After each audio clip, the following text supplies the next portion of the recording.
Assalamualaikum warahmatullahi wabarakatuh. Perkenalkan, nama saya Husnaini. Saya dari jurusan S1 Keperawatan kelas C angkatan 2018 di Universitas Megarizki Makassar.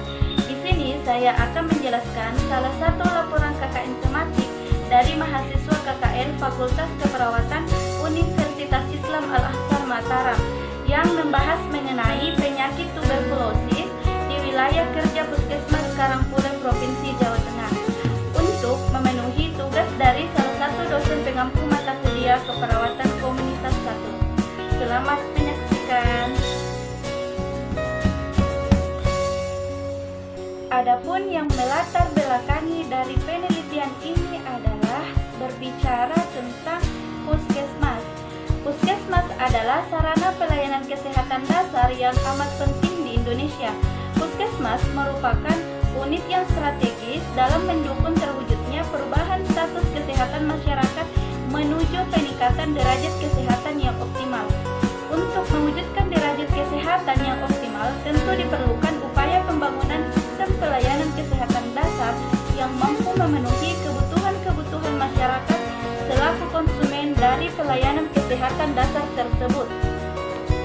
Nah, upaya kesehatan yang wajib diselenggarakan oleh puskesmas adalah promosi kesehatan, pelayanan pengobatan, kesehatan ibu dan anak, pemberantasan penyakit menular, kesehatan lingkungan, dan gizi.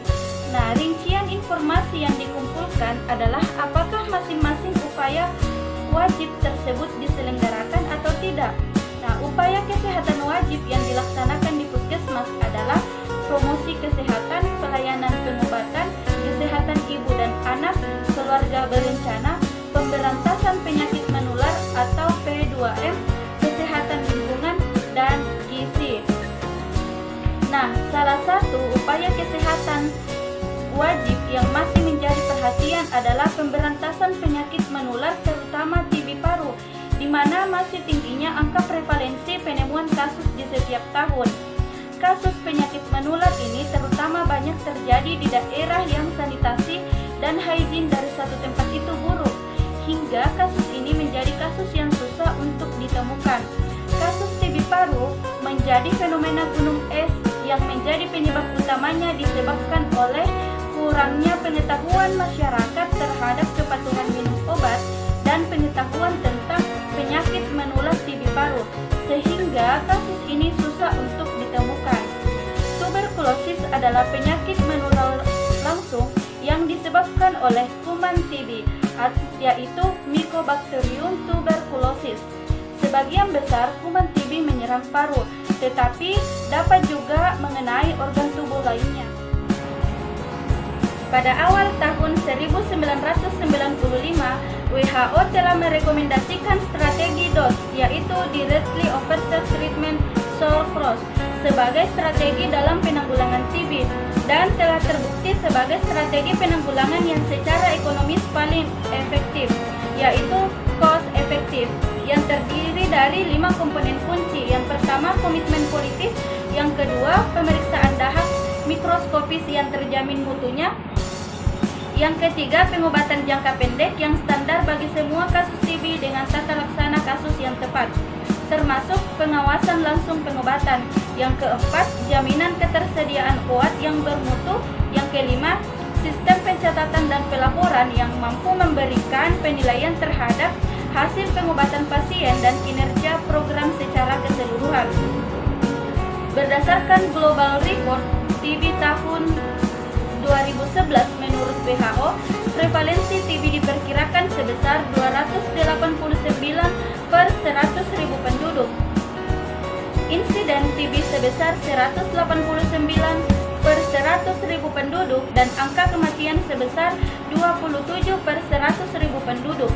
WHO memperkirakan di Indonesia setiap tahunnya terjadi 175.000 kematian akibat TB dan terdapat 550.000 kasus TB.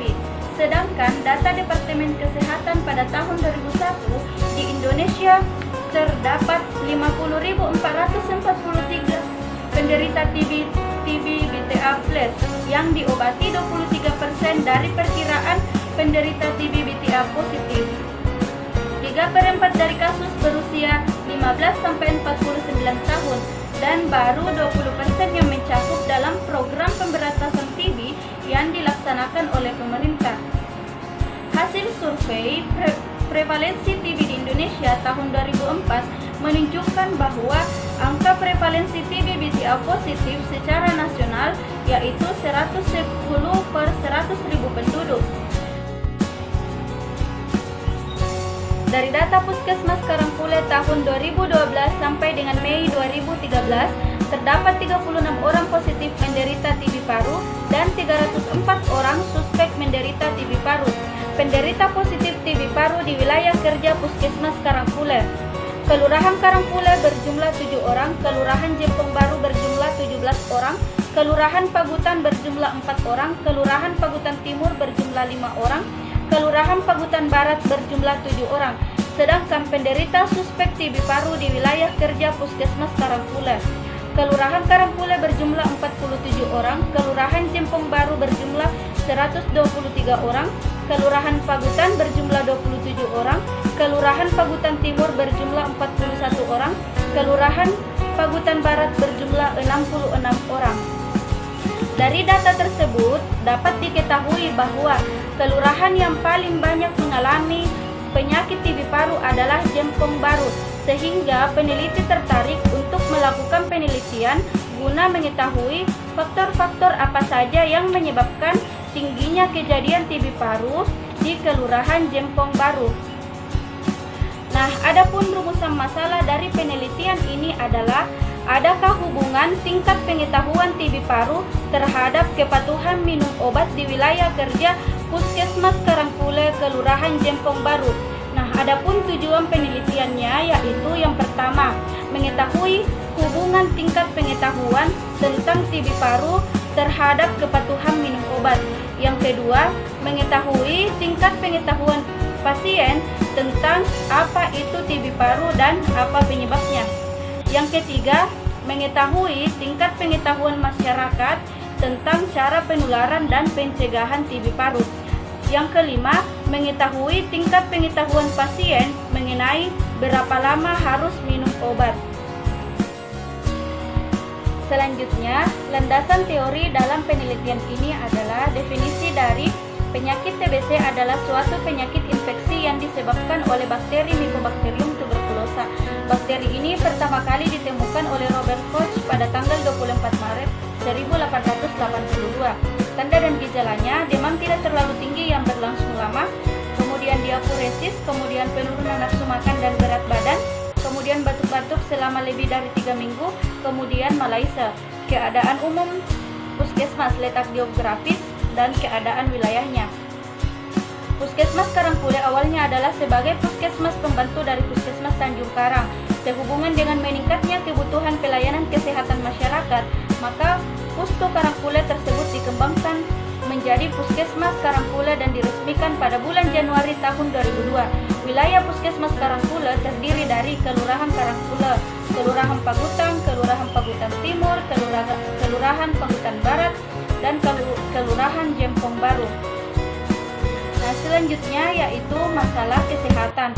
Salah satu masalah kesehatan yang terjadi di Puskesmas Karangpule yaitu penyakit menular atau P2M. Pencapaian untuk angka kesembuhan TB paru, pencapaiannya yaitu 60% dari target 100%. Untuk penentuan prioritas masalah menggunakan metode Hanion kuantitatif dengan kriteria. Kelompok kriteria A yaitu besarnya masalah, kelompok kriteria B yaitu kegawatan masalah, kelompok kriteria C yaitu kemudahan dalam penanggulangan, kemudian kelompok kriteria D yaitu fair faktor. Setelah mendapat nilai dari kriteria tersebut, kemudian dimasukkan dalam formula nilai prioritas dasar atau disingkat NPD serta nilai prioritas total atau disingkat NPT untuk menentukan prioritas masalah. Jadi, apabila prioritas masalah yang akan diintervensi yaitu adalah 5D, yaitu TB paru, karena TB paru dilihat dari data yaitu A1, B7, C3, D1, NPD 24, NPT 24. Nah, Kemungkinan penyebab masalahnya yaitu yang pertama, karena kadernya kurang terlatih, yang kedua, sedikitnya jumlah tenaga medis atau petugas, yang ketiga, screening dilakukan di Puskesmas Mataram, keempat, kurang informasi tentang TB paru, kelima, alat pemeriksaan tidak tersedia, keenam, lingkungan padat penduduk, yang ketujuh, sanitasi kurang, kedelapan, kurangnya pengetahuan masyarakat mengenai penyakit TB dan bahayanya, 9. Kurangnya perencanaan kunjungan rumah untuk penemuan kasus TB. Yang ke-10, kurangnya sosialisasi program terhadap kader tentang TB. 11. Kurangnya konseling pentingnya pemeriksaan sputum. 12. Kurangnya penyuluhan mengenai TB. 13. Kurangnya evaluasi pencatatan dan pelaporan tentang deteksi dini kasus TB. Nah, konfirmasi penyebab masalah yang paling mungkin diintervensi itu cuma ada 5. Yang pertama, kurangnya pengetahuan masyarakat mengenai penyakit TB dan bahayanya. Yang kedua, kurangnya penyuluhan mengenai TB. Yang ketiga, kurangnya konseling mengenai pentingnya pemeriksaan sputum. Yang keempat, kurang informasi tentang TB. Yang kelima, kurangnya sosialisasi program terhadap kader tentang TB. Dengan kriteria matriks, maka dapat diambil keputusan pemecahan masalah pelayanan kesehatan yang dilakukan peneliti adalah penyuluhan tentang penyakit TB paru. Metode penelitiannya yaitu yang pertama, desain penelitian. Metode penelitian yang peneliti gunakan berdasarkan waktu.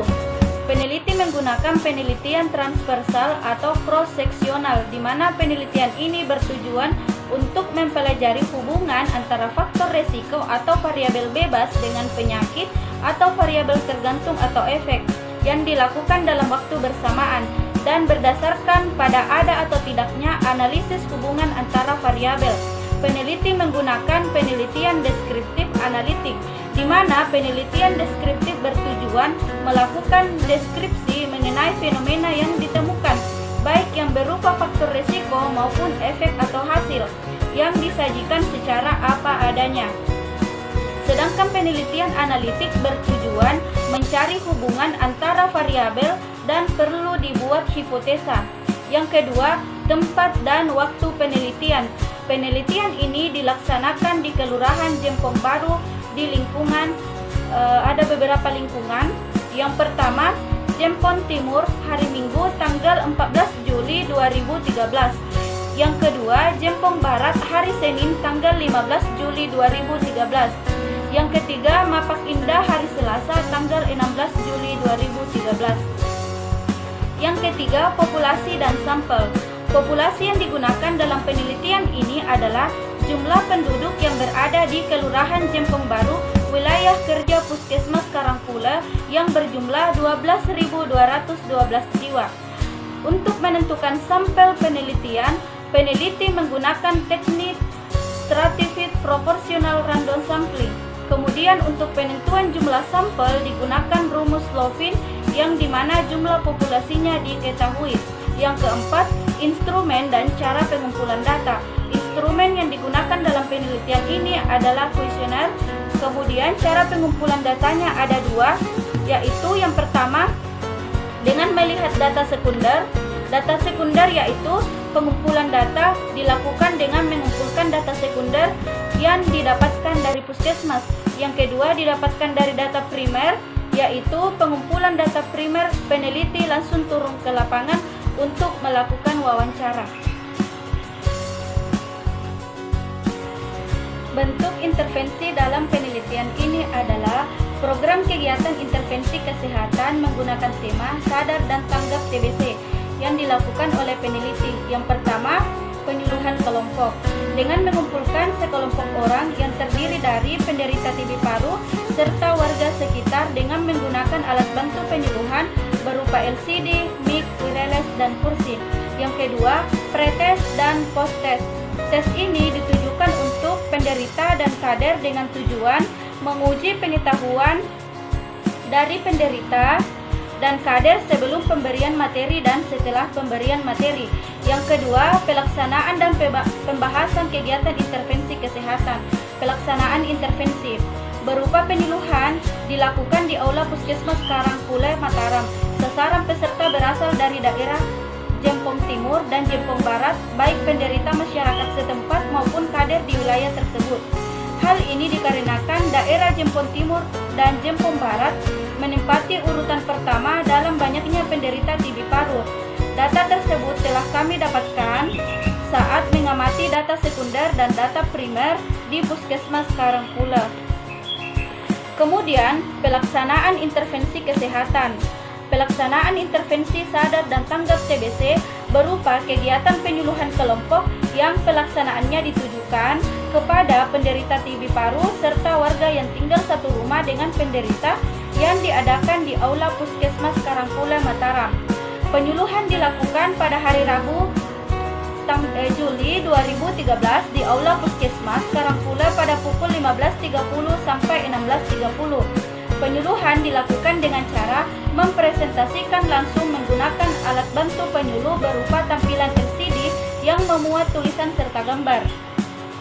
Penyuluh membagi diri menjadi seksi-seksi di mana terdiri dari satu ketua, satu presetan, satu MC, serta 10 mahasiswa bertanggung jawab sebagai pengawas pelaksanaan penyuluhan agar berjalan dengan sukses.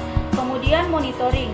Penyuluhan yang dilakukan di Aula Puskesmas Karangpula yang penyuluhannya dilakukan dengan mengumpulkan warga yang menderita positif TB paru menjadi satu, baik penderita TB paru maupun yang tidak menderita TB paru atau lingkungan satu rumah penderita dan kader. Target responden sebanyak 40 orang dan target yang datang sebanyak 45 orang. Kemudian pembahasan yang diberikan oleh masyarakat setempat yaitu penyuluhan melakukan di Aula Puskesmas Karangpula dengan subtema upaya pemutusan mata rantai penularan TB. Isi dari penyuluhan tersebut berupa: yang pertama, apa itu TBC? Yang kedua, bagaimana gejala TBC? Yang ketiga, bagaimana cara penularan TBC? Yang keempat, bagaimana agar terhindar dari TBC? Yang kelima, bagaimana memastikan seseorang menderita TBC? Yang keenam, bagaimana cara pengolahan TBC? Yang ketujuh, apa akibatnya jika penderita TBC tidak teratur minum obat? Yang kedelapan, bagaimana peran dan fungsi masyarakat dalam penanggulangan TBC?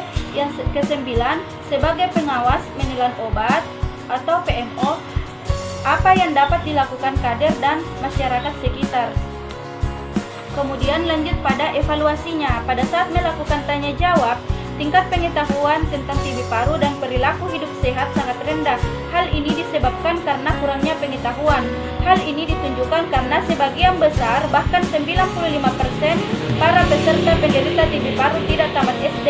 Adapun hasil survei yang peneliti dapatkan berupa pengetahuan 25% dan perilaku 15%. Dari segi faktor pengetahuan tentang perilaku hidup bersih, perubahan yang diharapkan terjadi pada masyarakat sebagai berikut. Yang pertama, pengetahuan tentang perilaku warga agar tetap menjaga pola hidup yang bersih seperti membersihkan ventilasi rumah agar ruang tidak lembab.